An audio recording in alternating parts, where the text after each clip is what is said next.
Hello అండి, నమస్తే. నా పేరు నరేష్. మీరు చూస్తున్నారు కామెడీ లోకల్ టీవీ. జిల్లాలోని వివిధ ప్రాంతాలకు సంబంధించిన నేటి వార్తా విశేషాలను సంక్షిప్తంగా చూద్దాం.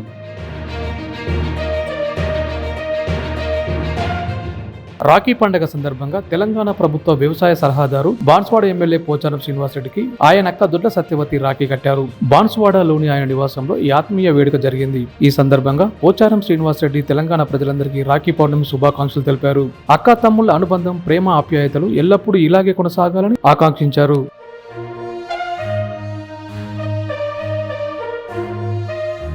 రాఖీ పౌర్ణమి సందర్భంగా కామారెడ్డి మాజీ ఎమ్మెల్యే గంప గోవర్ధన్ తన నివాసంలో రాఖీ వేడుకలు జరుపుకున్నారు. ఆయన అక్కలు సుగుణ, ప్రమీల, విమల గంప గోవర్ధన్ కు రాఖీలు కట్టి రాఖీ పండుగ శుభాకాంక్షలు తెలిపారు. ఈ సందర్భంగా అన్నా చెల్లెళ్ల ఆత్మీయ అనుబంధాన్ని గుర్తు చేసుకుంటూ వేడుకలు ఆనందంగా జరుపుకున్నారు.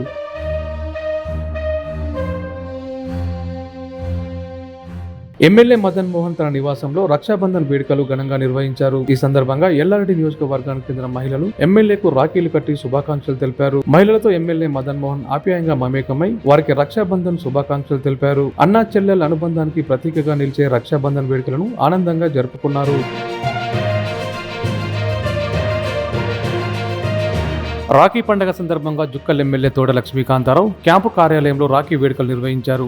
రాజయోగిని బ్రహ్మకుమారి స్వప్నతో పాటు బీడీ కార్మికులు, మహిళా సంఘాల సభ్యులు, చిన్నారులు ఎమ్మెల్యేకు రాఖీలు కట్టి శుభాకాంక్షలు తెలిపారు. ఈ సందర్భంగా ఎమ్మెల్యే వారికి ఆత్మీయంగా శుభాకాంక్షలు తెలియజేస్తూ అన్నా చెల్లెల అనుబంధం, ప్రేమ, ఆప్యాయతలు ఎల్లప్పుడూ ఇలాగే కొనసాగాలని ఆకాంక్షించారు.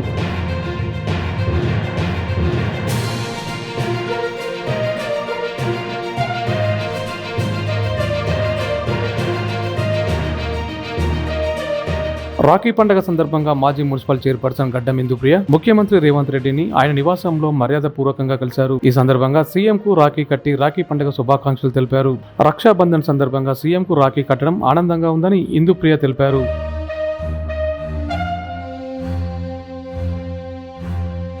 రాఖీ పౌర్ణమి సందర్భంగా పోచారం అరుణ తన నివాసంలో సోదరులు పోచారం రవీందర్ రెడ్డి, పోచారం భాస్కర్ రెడ్డి, పోచారం సురేందర్ రెడ్డిలకు రాఖీలు కట్టి శుభాకాంక్షలు తెలిపారు.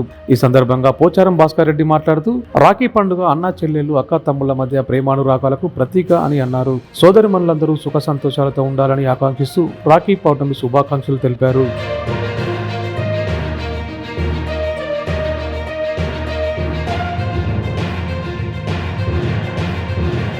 రక్షాబంధన్ సందర్భంగా కామారెడ్డి జిల్లా డీసీసీ అధ్యక్షుడు ఏలే మల్లికార్జున్ తన నివాసంలో అక్కా చెల్లెళ్లతో రాఖీ పౌర్ణమి వేడుకలు జరుపుకున్నారు. ఈ సందర్భంగా వారి ఆశీర్వాదాలు స్వీకరించారు. అన్నా చెల్లెళ్లు, అక్క తమ్ముళ్ల మధ్య ప్రేమానురాగాలు మరింత బలపడాలని ఆకాంక్షించిన మల్లికార్జున్ రాష్ట్ర ప్రజలందరికీ రాఖీ పౌర్ణమి శుభాకాంక్షలు తెలిపారు.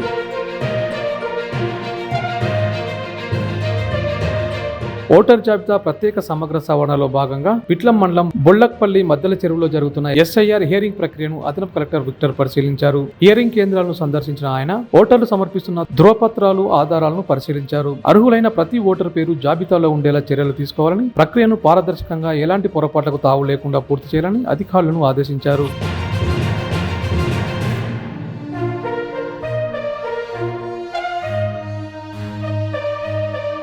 మాచారెడ్డి మండలంలోని లచ్చాపేట గ్రామంలో కొనసాగుతున్న ఎస్ఐఆర్ హియరింగ్ ప్రక్రియను అదనపు కలెక్టర్ ఎన్వై గిరి పరిశీలించారు. దరఖాస్తులు, ధృవపత్రాలు, రికార్డులను పరిశీలించి అర్హులైన ప్రతి ఓటర్ పేరు జాబితాలో ఉండేలా ప్రక్రియను పారదర్శకంగా నిర్వహించాలని అధికారులకు సూచించారు. అనంతరం గ్రామంలో జరుగుతున్న విద్యార్థుల యూనిఫామ్ కుట్టు పనులను పరిశీలించిన ఆయన నాణ్యతతో కూడిన యూనిఫామ్లను నిర్ణీత గడువులోగా పూర్తి చేసి విద్యార్థులకు అందించాలని ఆదేశించారు.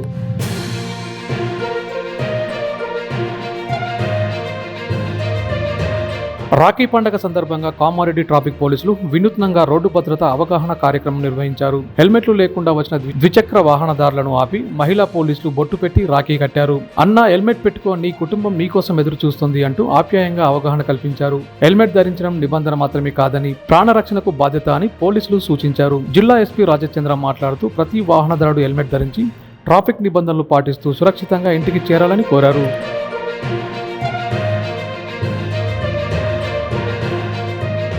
కామారెడ్డి పట్టణంలో వరదలపై బీఆర్ఎస్ నాయకులు చేసిన ఆరోపణలు అవాస్తవమని కాంగ్రెస్ పట్టణ అధ్యక్షుడు సందీప్ అన్నారు. కాంగ్రెస్ కార్యాలయంలో నిర్వహించిన మీడియా సమావేశంలో ఆయన మాట్లాడారు. వరదల సమయంలో బాధితులకు ప్రభుత్వం 11,000 చొప్పున తక్షణ సహాయం అందించిందని, వరదల అనంతరం 10 కోట్లతో సత్వర పనులకు నిధులు మంజూరు చేశారని తెలిపారు. సిఆర్ఆర్, ఎఫ్టీఆర్, యుఐడిఎఫ్ కింద కూడా కోట్ల రూపాయల నిధులు మంజూరయ్యాయని తెలిపారు. గత ప్రభుత్వ హయాంలో చేపట్టలేని అభివృద్ధి పనులను కాంగ్రెస్ ప్రభుత్వం చేపడుతుందని, రాజకీయ లబ్ధి కోసం బీఆర్ఎస్ నేతలు తప్పుడు ఆరోపణలు చేయవద్దని సూచించారు.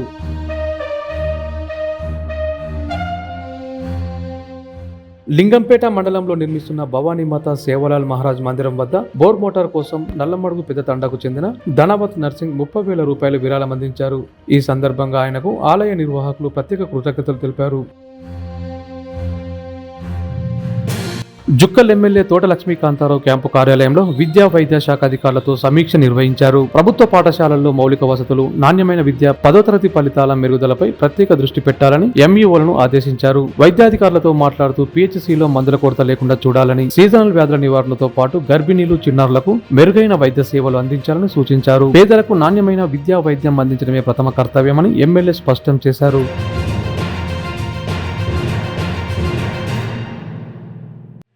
జుక్కల్ నియోజకవర్గ క్యాంపు కార్యాలయంలో ఎమ్మెల్యే తోట లక్ష్మీకాంతారావు లబ్ధిదారులకు నూతన స్మార్ట్ రేషన్ కార్డులను పంపిణీ చేశారు. నియోజకవర్గంలో అర్హులైన పేద కుటుంబాలకు సుమారు 87,000 స్మార్ట్ రేషన్ కార్డులు అందించామని తెలిపారు. ప్రభుత్వ సంక్షేమ పథకాలు అర్హులైన ప్రతి కుటుంబానికి చేరేలా చర్యలు తీసుకుంటామని తెలిపారు. ఈ కార్యక్రమంలో ప్రజాప్రతినిధులు, పార్టీ నాయకులు, అధికారులు, లబ్ధిదారులు పాల్గొన్నారు.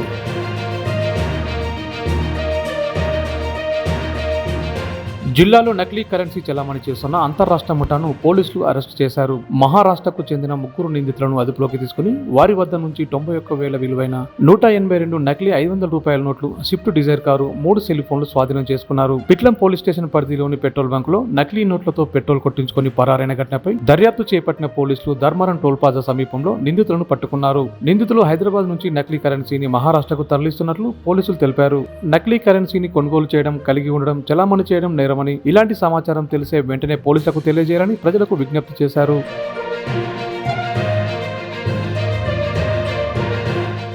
ఇవి ఇప్పటివరకు అప్డేట్స్. మరిన్ని ఇంట్రెస్టింగ్ వార్తా విశేషాలతో మళ్ళీ కలుద్దాం.